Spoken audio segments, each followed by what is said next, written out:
ओ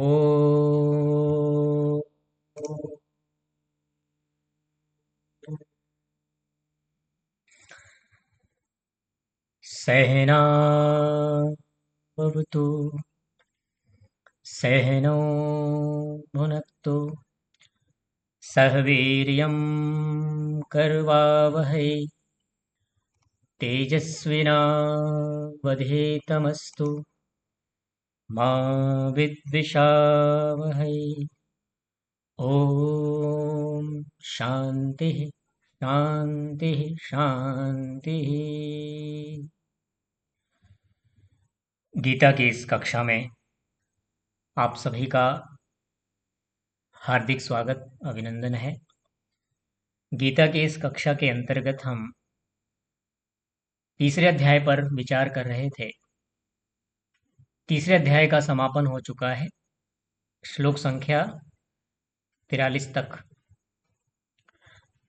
तो 41 से लेकर के हमने 43 तक के श्लोकों पर विचार किया था, जिसमें कामनाओं पर विजय प्राप्त करने का उपाय बतलाया गया कि कैसे काम पर विजय प्राप्त की जाए। उसके लिए श्लोक आए थे कि तस्मात् त्वम इंद्रियाणि आदौ नियम्य भरतर्षभः पाप्मानं प्रजहि विज्ञान ज्ञान विज्ञान नाशनम।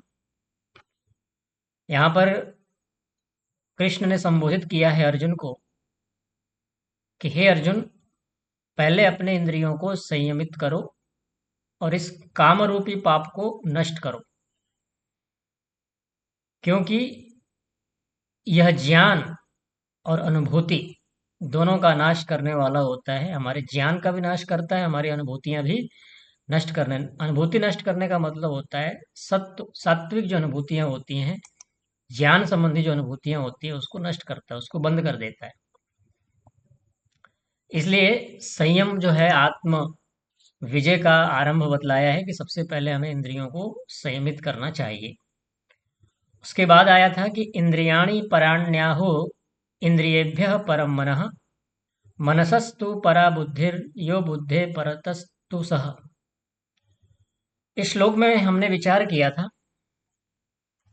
कि इंद्रियाणि पराणी आहु। आहु मतलब क्या होता है? कहा जाता है, कहते हैं। क्या कहते हैं? कि इंद्रियाणि पराणी, इंद्रियां जो हैं शरीर से श्रेष्ठ हैं, ठीक है। और इंद्रियेभ्य परम मनः, और जो इंद्रियां हैं और जो मन है वो इंद्रियों से श्रेष्ठ है। और बुद्धि जो है वो मन से भी श्रेष्ठ है। उसके लिए कहा कि मनसस्तु परा बुद्धि, बुद्धि मन से भी ऊपर है, ठीक है। और बुद्धि से भी परे कौन है? तो उसके लिए कहा कि बुद्धि से परे जो है वो आत्मा है। आत्मा ही वास्तविक अधिपति है, संचालक है, चेतन है वो। क्योंकि ये भले ही बुद्धि है, मन है, ये इनकी अपनी भूमिका हो सकती है, भले ही आपस में ये एक दूसरे से ऊपर नीचे हो सकते हैं, लेकिन सबसे ऊपर तो चेतन है। चेतन की भूमिका अधिक होती है। चेतन का महत्व तो विशेष होना चाहिए। नोट कर लीजिए, चेतन का महत्व तो हमेशा जड़ वस्तु से अधिक होना चाहिए। क्या बोला मैंने? आज का समय कैसा है बोलिए? कि जड़ों का महत्व तो चेतन की तुलना में अधिक माना जाता है। जड़ वस्तु के लिए कई बार चेतन को हीन समझ लिया जाता है, जड़ वस्तु को प्राथमिकता दी जाती है, वहां पर चेतन को साइड में कर दिया जाता है, उसकी कोई वैल्यू नहीं की जाती है। वो चाहे कुछ भी हो, अर्थ हो, पैसा हो, भूमि भवन संपत्ति हो, विविध प्रकार के जो लौकिक चीजें हैं साधन के रूप में, उनको विशेष वैल्यू देना और चेतन को न देना।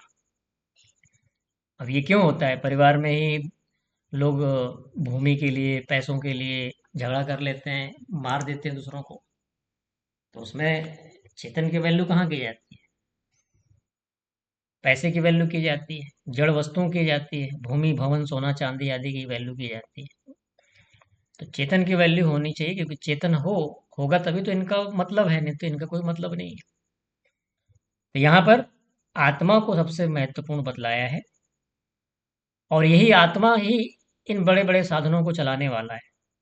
उसके बाद कहा कि एवं बुद्धे परम बुद्ध्वा संस्तभ्यात्मानम आत्मना जही शत्रु महाबाहो कामरूपम दुरासदम।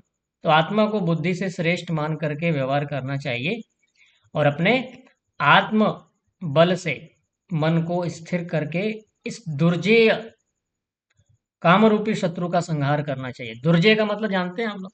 दुर्जय का मतलब जिसको कठिनता से जीता जाए उसको दुर्जय कहा जाता है। हम्म बहुत कठिन से जीता जाता है। तो इस कामरूपी शत्रु को जीतना कोई सामान्य बात नहीं है। बाहर के शत्रु को आप जीत सकते हैं, लेकिन इसको जीतना और कठिन है। बाहर का शत्रु तो दिखाई देता है, ये तो दिखता भी नहीं है। दिखने का मतलब है अनुभव में तो आता ही है, पर ये कोई फिजिकल कोई ऐसी कोई वस्तु नहीं जिसको पकड़ के बंदी बना लिया जाए, इसको बांध दिया जाए, इसको दंडित कर दिया जाए, ऐसा नहीं है। सूक्ष्म रूप में आपके सामने आता है। बड़े चुपके से चोरी से आपके पास पास में आ जाता है और आपको अपना शिकार बना लेता है। बोलिए, बना लेता है कि नहीं बना लेता है? हम सब बनते हैं। ये कामनाएं हमें अपना शिकार बना लेती हैं और उनका शिकार हम बनते रहते हैं। हर दिन बनते हैं, हर घंटे हर मिनट बनते हैं ना। उनका शिकार बन बन के हम शिकार वो हो जाते हैं, बर्बाद हो जाते हैं।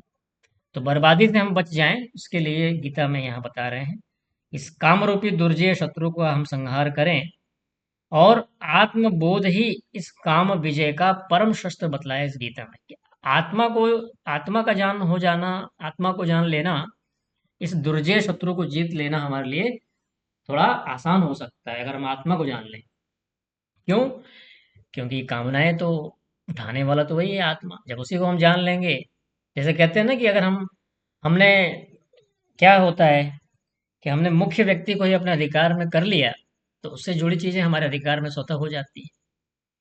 तो हमने आत्मा को ही जमा जान लिया, आत्मा से ही मित्रता कर ली। यद्यपि हम आत्मा स्वयं हैं, यहाँ एक अलंकारिक वर्णन है। आत्मा कोई अलग वस्तु नहीं, हम स्वयं ही हैं। आत्मा से मित्रता करने का मतलब होता है आत्म भाव में जीना।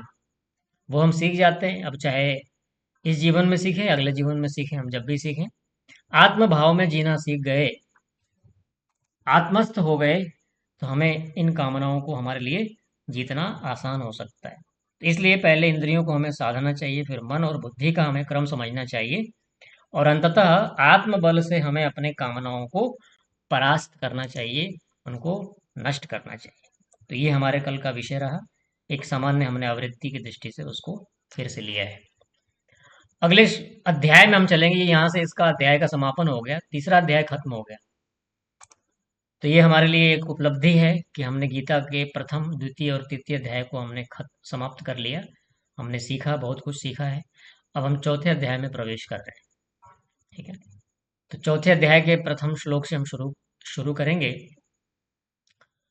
सनातन योग की दिव्य परंपराओं के बारे में इस प्रथम श्लोक में बताएंगे, इस अध्याय में। ठीक है, इसके लिए यहाँ पर कह रहे हैं कि इमं विवस्वते विवस्वते योगम प्रोक्तवान अहम अव्ययम विवस्वान मनवे प्राह मनुरिक्ष्वाकवे ब्रवीत। अध्याय 3 में कर्मयोग के अंतर्गत कामनाओं पर विजय और आत्मबल की शिक्षा दी गई थी अंत में। अब इस चौथे अध्याय में वो बतलाएंगे कि ज्ञान कोई नया सिद्धांत नहीं है, कोई नई विकसित वस्तु नहीं है, बल्कि सनातन परंपरा से प्रवाहित दिव्य योग है। यानी कि दिव्य परंपरा है, सनातन से ये चला आ रहा है ना। सनातन परंपरा का मतलब क्या होता है? जो शुरू से ही चला आ रहा है। ये जिस व्यक्ति ने पहली बार सीखा जाना उसके लिए नयापन हो सकता है, लेकिन ये कोई नई चीज नहीं है। सृष्टि की आदि से लेकर के ये वेद की वाणी है, वेद के सिद्धांत हैं, तो ये सब कालातीत सिद्धांत हैं। तो अपने यहाँ श्री कृष्ण अपने जो है अपने उपदेश की प्रामाणिकता और उसकी कालातीत स्वभाव को बताना चाहते हैं, स्थापित करना चाहते हैं। कालातीत का मतलब होता है जो काल से ऊपर उठा हुआ है, काल में बंधा हुआ नहीं। जैसे कि आप लोग देखेंगे कई व्यवहार ऐसे होते हैं ना कि काल के अनुसार यानी समय के अनुसार बदलते रहते हैं, उनमें उनके परिभाषाएं बदलती हैं, उनके लक्षण बदलते हैं, उनके कार्य करने की शैली बदल जाती है समय के अनुसार। लेकिन जो कालातीत होता है, जो समय से ऊपर उठा हुआ होता है, वो बदलता नहीं है। वो जैसा पहले था वो ऐसा आज भी वैसे ही रहेगा। उसको बोलते हैं कालातीत। तो कालातीत सिद्धांत के बारे में कृष्ण इस चौथे अध्याय में अर्जुन को उपदेश करेंगे। कर्म योग की शिक्षा कृष्ण ने आरंभ की थी, ठीक है। तो ये प्रारंभ होकर के सूर्य, मनु और राजर्षि परंपरा तक पहुंची। उसके लिए यह श्लोक में बता रहे हैं कि इमं विवस्वते योगम प्रोक्तवान अहम अव्ययम।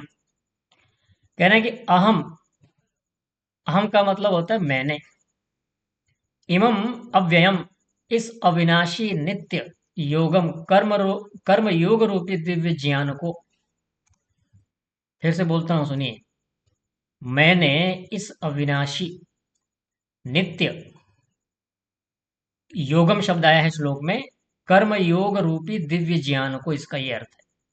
कर्म योग रूपी दिव्य ज्ञान को विवस्वते, विवस्वान को, है ना, विवस्वान सूर्य देव अर्थ लिया हुआ है वैसे, यानी कि सूर्य देव का मतलब ये चमकने वाले सूर्य नहीं, सूर्य देव कोई विद्वान, कोई राजर्षि हुए होंगे।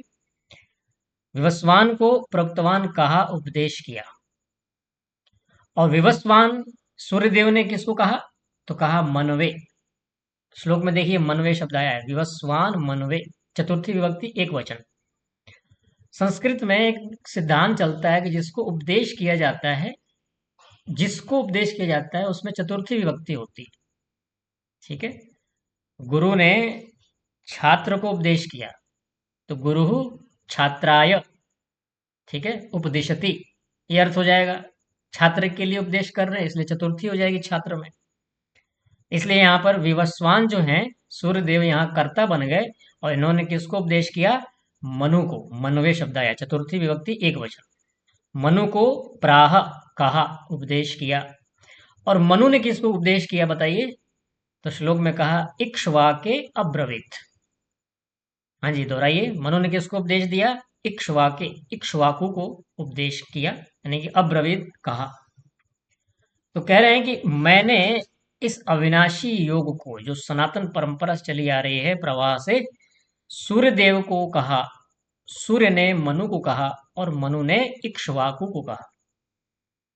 अब पौराणिक जगत में इस श्लोक को पढ़ के लोगों की क्या धारणा बनेगी? बोलिए, आप लोग सोच सकते हैं ना, क्या धारणा बनेगी? एक सूर्य देव की कल्पना हो जाएगी, है ना, एक मनु की अलग कल्पना कर लेंगे, उसका मूर्ति बन जाएगी, एक इक्ष्वाकु की अलग मूर्ति बन जाएगी। ये विद्या परंपरा है। वेद का जब ज्ञान परमात्मा ने इस पृथ्वी पर ऋषियों को दिया, तब से विद्या परंपरा चल रही है।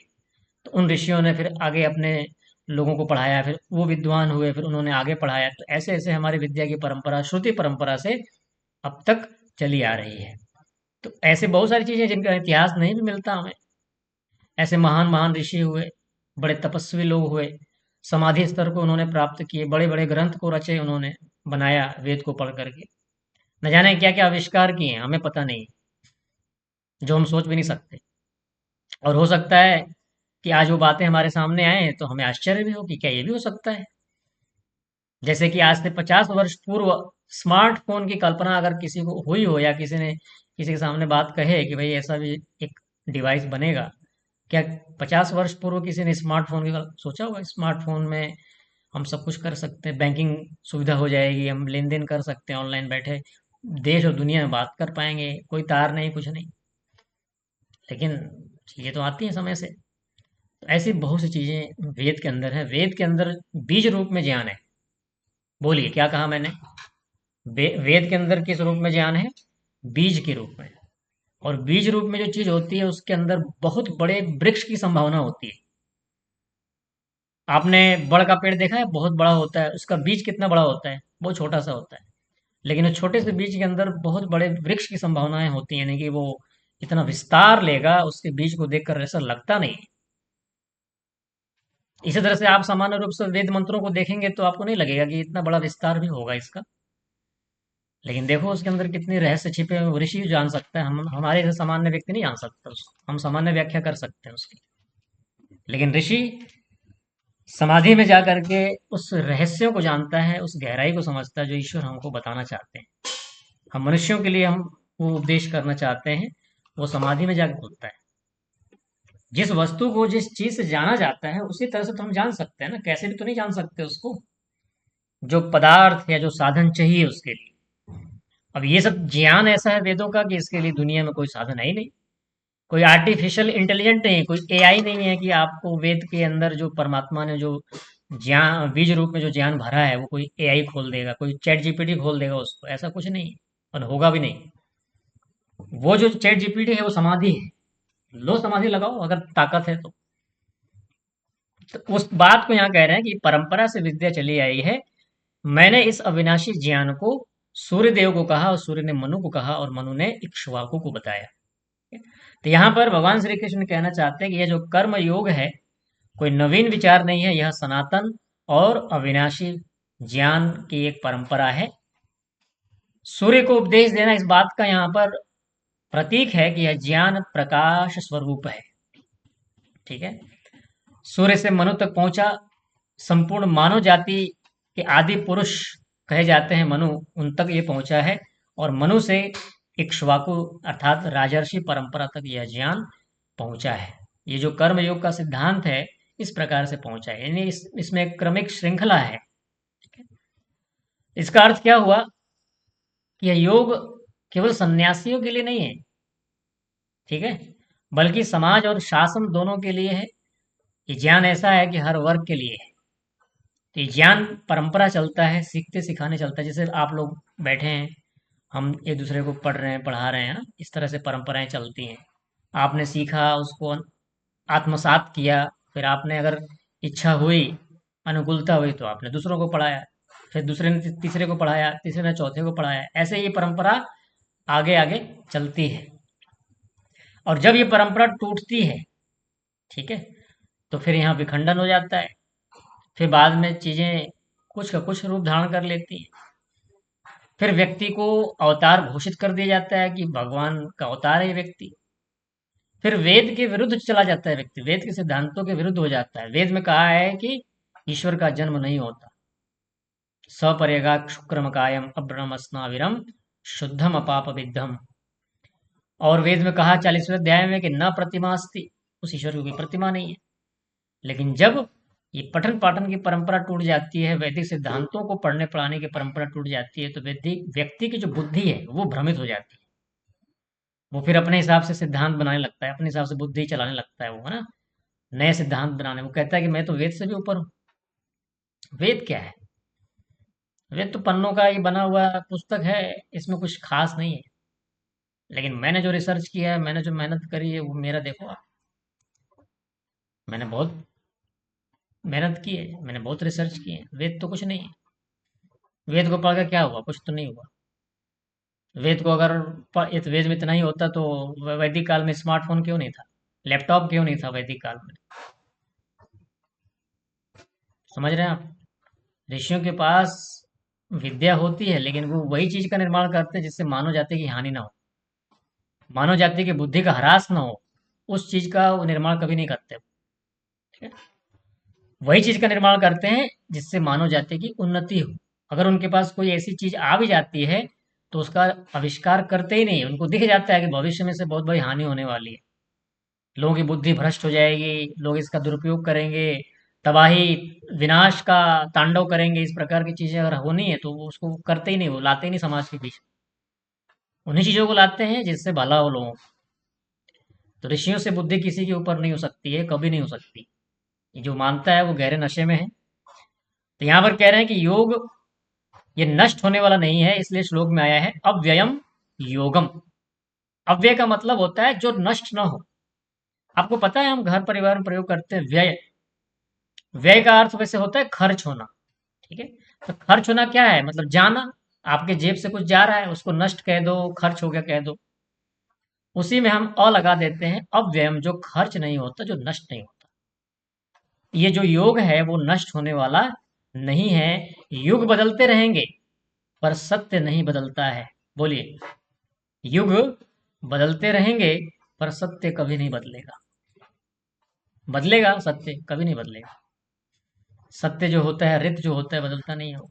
लोग बदलते रहेंगे, समय बदलता रहता है। इसलिए कहा कि विवस्वते मनवे इक्ष्वा के ज्ञान अज्ञान के अंधकार को दूर करने का कार्य करता है। ज्ञान आते ही अज्ञान जो है मिटने लगता है। ज्ञान कैसा होना चाहिए? प्रामाणिक होना चाहिए, ऑथेंटिक, विशुद्ध ज्ञान होना चाहिए, तत्व ज्ञान होना चाहिए, और उसको अच्छी प्रकार से हमारे अंदर आत्मसात किया हुआ होना चाहिए। तो वो हमारे व्यवहार को बदलता है, हमारे अज्ञान को नष्ट करता है। जैसे सूर्य का प्रकाश होने पर अंधकार मिट जाता है, वैसे ही ज्ञान के आने पर अज्ञान का विनाश हो जाता है। तो वो यहाँ बता रहे हैं कि विवस्वते मनवे, ऐसे अज्ञान को दूर करने वाला जो ज्ञान है, मनु, ठीक है, मनु को यहाँ पर दिया गया है कि मनु को ये प्रदान किया जो योग मानव जीवन का आधार है, ऐसे मनु को ये उपदेश किया गया है। ये योग मानव जीवन के उन्नति का आधार है। फिर राजर्षि परंपरा का संकेत किया इक्ष्वाकु शब्द से, आध्यात्मिकता और नेतृत्व परंपराओं का समन्वय बिठाने के लिए। ऐसा नहीं है कि एक पैर पे नहीं चलती गाड़ी है, दो पहिए वाली गाड़ी दो पहिए पे। केवल अध्यात्म की बात भी ऋषियों ने नहीं की है, नेतृत्व की बात भी की है। यानी कि ब्राह्मण और क्षत्रिय दोनों का समन्वय बिठाने का प्रयास किया है। ब्राह्मण और क्षत्रिय में आपस में इनका तालमेल ठीक होना चाहिए। दोनों की जो बुद्धि है वो समाज के लिए हितकारी होनी चाहिए, लोक हितकारी, कल्याणकारी होनी चाहिए। एक दूसरी दिशा में भागेगा और दूसरा दूसरे तीसरी दिशा में भागेगा, उससे फिर उन्नति नहीं होती। ठीक है, तो ये समन्वय बिठाने का कार्य किया। इसलिए योग जो है निजी साधना नहीं है, बल्कि सामाजिक उत्तरदायित्व भी है। योग हम किस लिए करते हैं बोलिए? यद्यपि मूल रूप में कहा जाता है कि हम अपनी उन्नति कर रहे हैं, लेकिन हम अपनी उन्नति के साथ साथ समाज की भी उन्नति कर रहे हैं। योग हम करेंगे तो त्याग भावना हमारे अंदर आएगी। योग हम करेंगे तो हमारे अंदर शांति आएगी, हमारे अंदर सुख आएगा, हमारे अंदर तृप्ति आएगी। और बताइए, यदि कोई व्यक्ति योग करता है, यदि वो शांत है, तृप्त है, संतुष्ट है ना, और उपद्रव से रहित बनेगा, तो समाज का वो अंश है ना व्यक्ति वो। तो एक अगर एक व्यक्ति शांत है, जाहिर है कि उसके आसपास का वातावरण शांत रहेगा, क्योंकि वो ज्यादा उपद्रव नहीं करेगा। तो इससे क्या निकला सार, कि जितने अधिक से अधिक लोग अध्यात्म मार्ग में जीने का अभ्यासी बनेंगे, जितना अंदर उनके अच्छे अच्छे गुण उत्पन्न होंगे, उतना समाज के अंदर शांति आएगी। यानी जब जितनी इनकी मात्रा बढ़ेगी और जितने उपद्रवी लोगों की संख्या बढ़ेगी, जो हिंसक हैं, थोड़ा खराब प्रवृत्ति वाले लोग हैं, ऐसे लोगों की संख्या बढ़ेगी, तो फिर अशांति, अन्याय, शोषण, इस प्रकार की चीजें बढ़ती हैं। तो इसलिए हम अच्छे कर्म करते हुए कहीं ना कहीं समाज में भी हम एक शांति का वातावरण फैलाते हैं। वो भी एक परोपकार का ही हिस्सा होता है कि हम संसार में, परिवार में, समाज में कोई ऐसा काम नहीं करते जिससे लोगों को कष्ट हो, पीड़ा हो, हानि हो। तो वो भी एक हमारा उत्तरदायित्व है सामाजिक रूप में। तो प्रेरणा हमें यहाँ दी जा रही है इस गीता के माध्यम से कि सत्य जो है शाश्वत है, हमें उसे जागृत करना पड़ता है। आध्यात्मिक ज्ञान और कर्म जीवन से हमारे अलग नहीं है, हमारे जीवन के अंग हैं। ठीक है, और जो प्रकाश को ग्रहण करता है, यानी कि यहाँ पे आया ना, क्या आया ऊपर, विवस्वते, प्रकाश। जो प्रकाश को ग्रहण करता है वही स्वयं भी आगे बढ़ता है, दूसरों को भी आगे बढ़ाता है। तो यह योग जो है कालातीत है, प्रकाश से प्रारंभ होकर के मानव और राजर्षियों तक पहुंचा है। जो इस परंपरा को समझ करके अपना लेता है, वह केवल स्वयं ही विद्यार्थी नहीं रहता है, बल्कि स्वयं प्रकाश का वाहक बन जाता है, यानी कि प्रकाश को आगे ले जाने वाला बन जाता है। तो हमें ऐसा बनना है, हम इस कालातीत योग को धारण करें। अगले श्लोक को देखते हैं। राजर्षि परंपरा और योग का लोप, उसके बारे में अगले श्लोक में बताएंगे कि एवं परंपरा प्राप्तिम इमम। श्लोक ध्यान सुनिएगा। एवं परंपरा प्राप्तिम इमम राजर्षयो विदुः स कालेनेह महता योगो नष्टः परंतप। गीता चौथे अध्याय का यह दूसरा श्लोक है। इसमें पूर्व श्लोक में श्री कृष्ण ने उपदेश दिया था अर्जुन को कि यह अविनाशी जो योग है, सूर्य से मनु और मनु से कहाँ पहुंचा, इक्ष्वाकु तक पहुंचा था। ठीक है, ये परंपरा बतलाई थी, क्रम बतलाया था।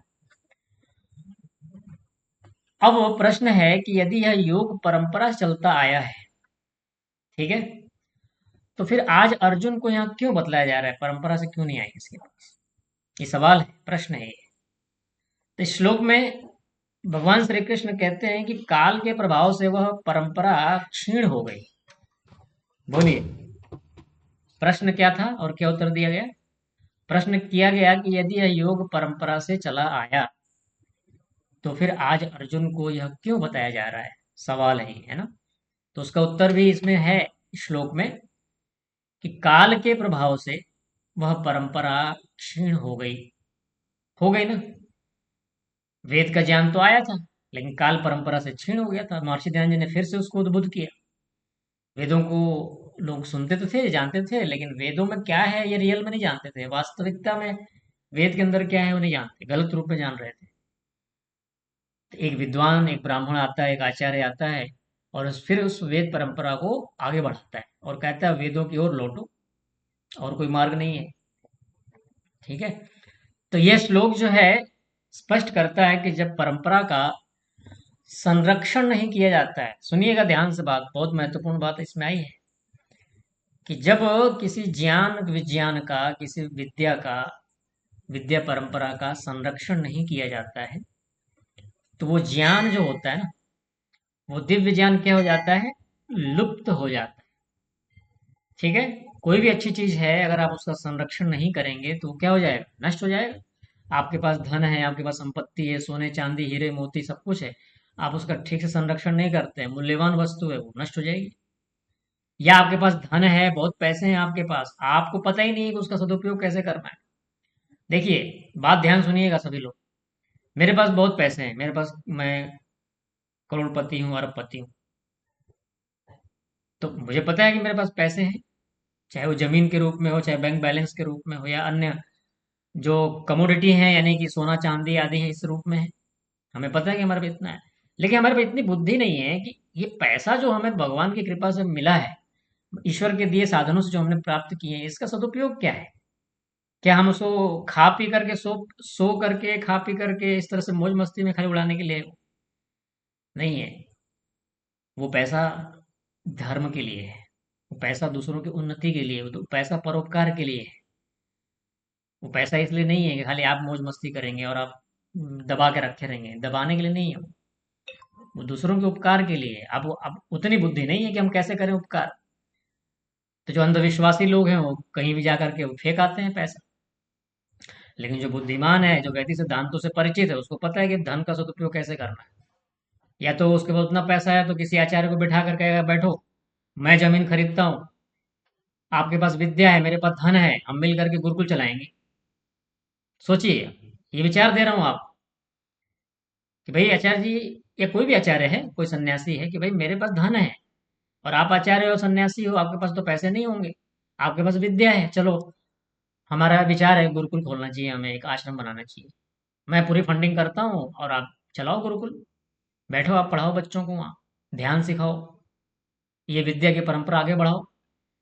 मैं फंडिंग करता हूँ, मैं पैसे खर्च करता हूँ, मैं जमीन और निर्माण सब करूंगा। होता है, किसी का नहीं होता। पैसे लोगों के पास नहीं, ऐसा नहीं है, पैसा खूब है लोगों के पास, लेकिन नहीं कर सकते। एक तो भावना की कमी, दूसरा ज्ञान की कमी, और तीसरी बात समर्पण की कमी, समर्पण भी नहीं है विद्या के प्रति, धर्म के प्रति, संस्कृति के प्रति। ये होता है कि क्या करना है फालतू का, बड़ी मुश्किल से धन आया है, अब छोड़ो, मर जाएंगे तो देखेंगे जो होगा। मतलब इस प्रकार से विचार चलते हैं। तो धन का सदुपयोग होना चाहिए। तो वही धन के विषय मैंने बतलाया, उसी प्रकार से ज्ञान के संदर्भ में भी यही बात है कि ज्ञान तो आपके पास आ गए, लेकिन आप उस ज्ञान का सदुपयोग नहीं कर रहे हैं, आप उसकी आवृत्ति नहीं करते, उसको पढ़ाते नहीं, तो वो नष्ट हो जाएगा। तो कह रहे हैं कि काल के प्रभाव से, और जब ये परंपरा का संरक्षण नहीं किया जाता है, तो चाहे वो पैसा हो, ज्ञान हो, कोई वस्तु हो, कोई व्यक्ति हो, वो नष्ट हो जाता है। ठीक है, जैसे सुनिए एक और उदाहरण देता हूँ। जैसे माता पिता ने अपने बच्चों का संरक्षण ठीक से नहीं किया, संस्कारों के रूप में, उनको अच्छी बातें सिखाने के रूप में, अच्छी शिक्षा देने के रूप में अच्छी ज्ञान विज्ञान की बातें, अध्यात्म की बातें सिखाने में उनको समय नहीं दिया या सिखा नहीं पाए, तो बच्चे जो हाथ से निकल जाते हैं, बच्चे जो उनकी नहीं मानते, उनके विरुद्ध चलते हैं, या किसी भी रूप में उनके अब कंट्रोल से बाहर हो गए, वो वही है लुप्त हो जाना। आपने संरक्षण ठीक से नहीं किया, खाली खिला दिया पिला दिया और बच्चों को अच्छे स्कूल में पढ़ा दिया, वही पर्याप्त थोड़ी है। अच्छे स्कूल में पढ़ाने से क्या होता है, वो तो पैसे कमा लेगा लेकिन आपको कुछ नहीं समझेगा वो, क्योंकि संस्कार तो मिले ही नहीं। इसलिए कह रहे हैं कि हर चीज में लागू हो जाता है, तो उसके लिए कहा कि एवं परंपरा प्राप्तम इमं राजर्षय, इस प्रकार गुरु शिष्य परंपरा से प्राप्त इस राजर्षय, राजर्षियों ने राजा होते हुए भी ऋषि स्वरूप महापुरुषों ने विदुह जाना समझा। वही सयोग, वही योग महता कालेन दीर्घ काल के प्रभाव से यह इस संसार में नष्ट लुप्त हो गया। और कह रहे हैं कृष्ण अर्जुन से, हे परंतप, हे शत्रुओं को दग्ध करने वाले, हे अर्जुन, ये जो ज्ञान की परंपरा है काल के प्रभाव से नष्ट हो गया। तो इस प्रकार गुरु शिष्य परंपरा से प्राप्त इस योग को राजर्षियों ने जाना था, परंतु दीर्घ काल के प्रभाव से यह योग इस संसार में लुप्त हो गया। हे अर्जुन, समझो इसको। अगर इसकी रक्षा नहीं की गई, इसका संरक्षण नहीं किया गया, तो खत्म हो जाएगा। धर्मो रक्षति रक्षित, है ना। धर्मो एव हतु हंति, धर्मो रक्षति रक्षित। धर्म की रक्षा करेंगे, धर्म आपकी रक्षा करेगा। और धर्म अपने आप में स्वतंत्र वस्तु नहीं है, समझिए इस बात को आप लोग। धर्म अपने आप में कोई स्वतंत्र वस्तु नहीं है। धर्म का संदर्भ, धर्म का जो संबंध विद्या के साथ है, ज्ञान के साथ है, संस्कारों के साथ है। धर्म की जो अपना अस्तित्व है ना, वो अपना स्वतंत्र नहीं है, उसके पीछे ये सब चीज जुड़ी होती है। धर्म, संस्कार, संस्कृति, परंपरा, विचार, सात्विकता, ये सब चीजें उसके साथ अटैच होती हैं, उससे ये सब बनता है धर्म। ये जब नहीं हुआ, धर्म कहाँ बनेगा, फिर अधर्म बन जाएगा। ज्ञान विज्ञान, है ना, ये सब चीजें आती हैं इसमें, अध्यात्म। तो कह रहे हैं कि यह योग परंपरा चलता आया है और राजर्षियों ने इसे आत्मसात किया था। अर्थात जो राजा भी हो ऋषि भी हो, उसको राजर्षि कहा जाता है। जो राजा भी हो और ऋषि भी हो, ध्यान दीजिएगा। वैसे देखिए, ध्यान दीजिएगा, क्षत्रिय, राजा क्षत्रिय होता है और ऋषि ब्राह्मण होता है। इसको थोड़ा समझने की जरूरत है आपको। राजा क्षत्रिय होता है और ऋषि ब्राह्मण होता है। तो ब्राह्मण और ऋषि, यानी ब्राह्मण और क्षत्रिय, ये दोनों अलग अलग होते हैं, सबके अपने अपने कार्य होते हैं। पर राजर्षि के लिए थोड़ा सा यहाँ पर ये कहा गया है कि वो राजा भी है, लेकिन थोड़ा ऋषि भाव भी रखता है, उसके अंदर थोड़ा अध्यात्म की मात्रा भी अधिक है। पढ़ने पढ़ाने की, पढ़ने पढ़ाने का संस्कार है उसके अंदर। और विद्या परंपरा के प्रति बड़ी उसकी रुचि है, उसमें अधिक समय लगाता है, अपने राज कार्य भी देखता है, तो उसको राजर्षि में ले लिया है। ठीक है। इसका मतलब ये नहीं कि राजर्षि कहा है तो वो समाधि प्राप्त व्यक्ति होगा, ईश्वर को साक्षात किया हुआ ऋषि स्तर का होगा, ऐसा नहीं है। ऋषि का मतलब ज्ञान विज्ञान की बातों को या ज्ञान विज्ञान की चीजों में ज्यादा रुचि लेने वाला, इस प्रकार का जो राजा है उसको राजर्षि कहते हैं।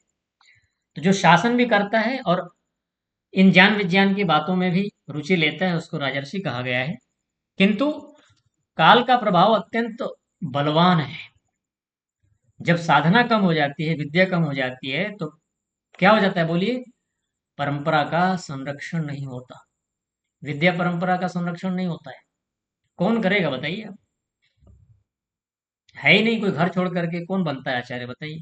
घर छोड़ के कोई है आने वाला गुरुकुल में 5 साल परिवार से दूर रह करके, सारे सुख साधनों से दूर रह करके पढ़ना, तपस्या करना, अनुशासन में रहना गुरुकुल के, और आचार्य बनना, और फिर समर्पित भाव से समाज को पढ़ाना सिखाना? कौन है आजकल? पता है आर्ष गुरुकुलों में ब्रह्मचारियों की संख्या कितनी होती है? 4 5 बस यही होते हैं। बड़ा आश्चर्य होता है ना लोगों को। गुरुकुल है, 4 5 विद्यार्थी। इसलिए क्योंकि ये आर्ष विधि वाले गुरुकुल है, ये वो वाले परीक्षा वाले नहीं है कि जिसमें डिग्री मिल जाती है फिर व्यक्ति आगे भविष्य में नौकरी करेगा, 40 50 हजार महीने का, लाखों रुपए कमाएगा, ऐसा नहीं है। हमारे जो गुरुकुल होते हैं वो धर्माचार्यों के लिए होते हैं, ये जो धर्म का कार्य करेंगे, विद्या का कार्य करेंगे, है ना, अध्यात्म का कार्य करेंगे, वेद विद्या को आगे बढ़ाएंगे, उसके लिए होता है। हमें गुरुकुल में सरकारी सर्टिफिकेट नहीं मिला, हमें कोई हमारे पास डिग्री नहीं है। और इसलिए हमारे सामने चुनौती भी होती है पैसे के लिए, पैसे को लेकर के आर्थिक दृष्टि से हमारे सामने चुनौतियां होती हैं। यदि हमारे साथ कोई व्यक्ति गृहस्थ में प्रवेश कर जाए तो उसके लिए तो और चुनौती है। ठीक है। तो आर्थिक दृष्टि से चुनौतियां रहती हैं, क्यों? क्योंकि सरकार हमारे समर्थन में नहीं होती है, हमें सहयोग नहीं मिलता है। जो कुछ हम दूसरों को पढ़ाते हैं सिखाते हैं उन्हीं से हमारा रहता है कि भाई चलो उनसे हमें कुछ योगदान मिलता है तो हमारा जीवन बढ़िया चलता है। और वो नहीं मिलता है तो फिर समस्याएं तो रहती हैं। लेकिन हाँ, हमें ये सिखाया गया है कि अपने हम अपने पुण्य कर्माशय को बढ़ाने के लिए हम जो भी होता है हम करते हैं उसके लिए। तो यहाँ पर वही बात है कि इस योग परंपरा को आगे बढ़ाने के लिए, विद्या की परंपरा को आगे बढ़ाने के लिए ये सबका सहयोग होना जरूरी है। चाहे वो राजा हो, चाहे पब्लिक हो, प्रजा हो, हर व्यक्ति जो समर्थ है, जो सामर्थ्यवान है, वो इसमें अपना योगदान करता है, ताकि इस चीज की जो श्रृंखला है वो टूटनी नहीं चाहिए किसी भी हालत में। उसको सबसे बड़ी चिंता इसी बात की होती है कि मैं गुरुकुल में नहीं पढ़ पाया। सुनिए ध्यान से, मैं गुरुकुल में नहीं पढ़ पाया, मुझे अवसर नहीं मिला किसी कारण से, और मैं पढ़ भी नहीं सकता गुरुकुल में अब, क्योंकि मैं अब मेरा समय पूरा हो गया, या फिर मैं अब इतनी जिम्मेदारी में हूँ कि मैं 5 साल 4 साल गुरुकुल में नहीं जा लगा सकता। तो जाहिर है कि हम उतनी विद्या प्राप्त नहीं कर पा रहे तो उस प्रकार का हम कार्य भी नहीं कर पाएंगे। तो अब अगला प्रश्न है कि भाई आप नहीं कर सकते तो जो इस काम को कर रहा है आप उसको बढ़ाइए, हर प्रकार से आगे बढ़ाइए, उसका उत्साहवर्धन कीजिए, ताकि वो इस कार्य को बंद ना करे। ये जिम्मेदारी बन जाती है फिर। आप नहीं कर सकते तो जो कर रहा है करे, ये नियम है। ठीक है। इसको कहा गया है शास्त्र में, क्या कहा गया है? कृतकारित अनुमोदित। नोट कर लीजिए, कृतकारित अनुमोदित योग दर्शन में आया है। यद्यपि प्रसंग वहां हिंसा अहिंसा का है, लेकिन ये हर जगह लग जाएगा। कृतकारित अनुमोदित, कृत का मतलब होता है स्वयं करना, कारित का मतलब होता है करवाना, किसी से करवाना। ठीक है। जैसे हिंसा के क्षेत्र में नहीं होता है, लोग कहते हैं करो करो करो, मैं तुम्हारे साथ हूँ, काटो काटो, गाय काटो, बकरे काटो, शराब बेचो, अफीम बेचो, गांजा भांग सब बेचो, हम मैं तुम्हारे साथ खड़ा हूँ। यह है करवाना, और ये समर्थन भी है। तो तीसरा है समर्थन करना, अनुमोदन करना, कि हाँ हाँ करो करो। जैसे ये बुराई में लगता है ना, उसी तरह ये अच्छाई में भी लग सकता है कि हाँ हाँ आप करिए करिए, मैं आपके साथ खड़ा हूँ पीछे, आपको चिंता नहीं करना है, किसी भी चीज चिंता नहीं करनी है आपको, जो चाहिए सब मिलेगा, आप लगे रहो बस। है कोई ऐसा कि आपका भरण पोषण, आपका जीवन निर्वाह मेरी गारंटी है, मेरी जिम्मेदारी मैं करूंगा, लेकिन आपका जो काम है ना, ये पढ़ने पढ़ाने का विद्या का काम है, ये बंद नहीं होना चाहिए? ऐसा कौन बोलता है? वो अलग बात। देखिए, हर कोई अपने तरीके से करता है, लेकिन ये भी बोलने के लिए तो चाहिए ना कुछ भीतर संकल्प या विचार, कि नहीं ये जो काम है ना, ये काम आज के समय में बहुत जरूरी है, बहुत अनिवार्य है, आप करिए, मैं आपके पीछे खड़ा हूँ, आपको इसके बारे में सोचना ही नहीं है। हर प्रकार से तन मन धन से खड़ा हूँ मैं आपके सामने। बिरला ही कोई मिलता है, मुश्किल से मिलता है, नहीं मिलता कोई। तो ये विचार का बिंदु है हम सबके लिए, कि हम अपने बारे में सोचते हैं, कुछ और भी सोचते हैं उससे आगे बढ़कर। तो यही यहाँ पर कहा गया है कि राजा हो, ऋषि हो, ये सब कुछ जो लोग होते हैं, समर्पित भाव से इस विद्या को, राजा जो छत्री होता है अपने बाहुबल से, अपने छात्र बल से उसको आगे बढ़ाता है, ब्राह्मण अपने विद्या से आगे बढ़ाता है, और जो वैश्य लोग हैं, जो व्यापारी वर्ग हैं, जो पैसे कमा रहे हैं, वो अपने धन से इस चीज को आगे बढ़ाते हैं। नोट कर लीजिए, तीनों ही परोपकार कर रहे हैं, एक धन से कर रहा है, एक अपने बल से कर रहा है, और एक ज्ञान से कर रहा है। कितने हो गए? ज्ञान, बल और धन, ये तीनों अगर मिल जाते हैं तो परिणाम फिर अच्छा होता है, परिणाम जो है संतोषजनक होता है। लेकिन तीनों में से एक थोड़ा ढीला पड़ जाए तो नहीं होता। ठीक है। तो ये हमें यहाँ समझने की जरूरत है। इसलिए भगवान श्री कृष्ण अर्जुन को पुनः वही सनातन योग का स्मरण करा रहे हैं कि आध्यात्मिक ज्ञान पुस्तकों से नहीं जीवित रहती है, बल्कि हमारी पढ़ने पढ़ाने की परंपरा से जीवित रहता है। पुस्तकों में तो क्या है, पढ़ा रहेगा, जब तक आप पढ़ेंगे नहीं कैसे पता चलेगा? अब सत्यार्थ प्रकाश लोग घरों में पढ़ा है, नहीं पढ़ते, कहते जी पढ़ा तो है, साल भर से पढ़ा है, लेकिन कभी खोला नहीं हमने। और सुनिएगा, आपको हंसी आ सकती है। वो कहता है कि जी 4-5 साल से सत्यार्थ प्रकाश पढ़ी थी, जब मैंने उसको खोला, और जैसे ही मैंने खोला उसके पन्ने हाथ में आ गए। इसका मतलब समझ पा रहे हैं आप क्या हुआ? पन्ने हाथ में आ गए का मतलब दीमक लग गया, जंग लग गया, खत्म हो गए सारे। ऐसी ऐसी जगह रखी गई थी कि वो खत्म हो गए पूरा। तो अब क्या करेंगे वो? पढ़े ही नहीं कभी। तो ऐसी स्थितियां हैं, पढ़ते ही नहीं लोग। तो यह योग जो है, ऋषि हो राजा हो सबके लिए है। काल जो है धीरे धीरे मूल तत्वों को ढकने लगता है। ठीक है। उसका रूप तो बच जाता है लेकिन उसका सार खत्म हो जाता है। जैसे मैंने बोला ना कि पुस्तक तो आकृति रूप में दिख रही है लेकिन उसके अंदर की चीज अब मिट गई। ध्यान दीजिएगा, ज्ञान तो अभी भी है लेकिन वो उस व्यक्ति के पास से वो चीजें हट गई, अब नहीं है उसके पास, अब दूसरा लाना पड़ेगा। और ऐसे मूल रूप में देखा जाए कि वेद को पढ़ना पढ़ाना पूरी तरह से बंद कर दिया तो खत्म। तो नष्ट होने का अर्थ समाप्त होना नहीं है, उसका प्रभाव और उसकी समझ कम हो जाना है। तो जब धर्म का सार लुप्त हो जाता है तो वहां पर विनाश की प्रक्रिया शुरू हो जाती है। वास्तविक विनाश वही है जैसा अब हम अनुभव कर रहे हैं। तो हम अपनी परंपराओं का सम्मान करें, यही दिव्य ज्ञान की रक्षा करनी है। हम अपने धन, अपने पद, अपने सामर्थ्य से जो भी होता है हम अपने इस चीज को आगे बढ़ाने के लिए हमें करना चाहिए और दूसरों से भी करवाना चाहिए। ऐसा नहीं खाली करना है, करवाना भी चाहिए। करो करो करो, क्योंकि तुमको जीना है, तुमको अपनी संस्कृति बचानी है, तुमको अपना धर्म बचाना है, तुमको अपना वेद वेद की विद्या बचानी है, तो और कोई उपाय नहीं है। यही काम करना पड़ेगा। पूरी ताकत से, मेहनत से इसमें करो, क्योंकि अन्य जो लोग हैं, चाहे वो मुस्लिम हो, ईसाई हो, वो तो पूरा लगे हैं। बड़ी बड़ी फंडिंग होती है उनके लिए, उनके अपने धर्म के प्रचार के लिए। होती कि नहीं होती सब आप लोग जानते हैं, इसमें कोई बताने वाली बात नहीं, ये चर्चा का विषय है केवल। बड़ी बड़ी फंडिंग होती है, करोड़ों अरबों रुपए की फंडिंग होती है। लगो, एक मदरसे से पढ़ के मौलवी बनता है ना, उसको सरकार से फंडिंग भी आती है, ऐसी पॉलिसी है। लेकिन वही गुरुकुल से आचार्य बन के निकलेगा, उसको कोई फंडिंग नहीं आती। है ना ये चिंता का विषय, कि उसको तो मिल रहा है, उसको मौलवी बनते ही पैसे मिलने शुरू हो जाते हैं, भत्ता मिलता है उसको। और एक धर्म के लिए वास्तव में जो परोपकार के लिए जीवन लगाया है, उसके लिए कोई पॉलिसी नहीं है। कौन सोचेगा इसके बारे में? कोई तो सोचे। ये सोचना पड़ेगा, ये सब चीजें, ये एक पीड़ा भी है किसी के लिए भी। किसी आचार्य की एक पीड़ा हो सकती है। विचार के बिंदु हैं ये। तो योग परंपरा से चला है, राजर्षियों ने उसे जिया, पर समय के प्रभाव से उसका प्रकाश मंद पड़ गया। जब साधना घट जाती है तो सत्य छिप जाता है। इसलिए भगवान उसे पुनः जागृत करते हैं, यानी भगवान मतलब यहाँ श्री कृष्ण को कहा जा रहा है। श्री कृष्ण उसको पुनः जागृत करने के लिए अर्जुन को उपदेश कर रहे हैं। इस प्रकार से हमें यहाँ विचार करना चाहिए। चलिए, हमने थोड़ा डीप में विचार किया है, आज के लिए इतना ही रखते हैं, आगे और विचार करेंगे। इसको अब अच्छे समझिए, हर ज्ञान को केवल सुनना नहीं होता है, उस पर थोड़ा चलने का प्रयास भी हमें करना होता है। थोड़ा थोड़ा करने का प्रयास करेंगे हम तो हो जाएगा। ठीक है, चलिए। ओम शांति शांति शांति।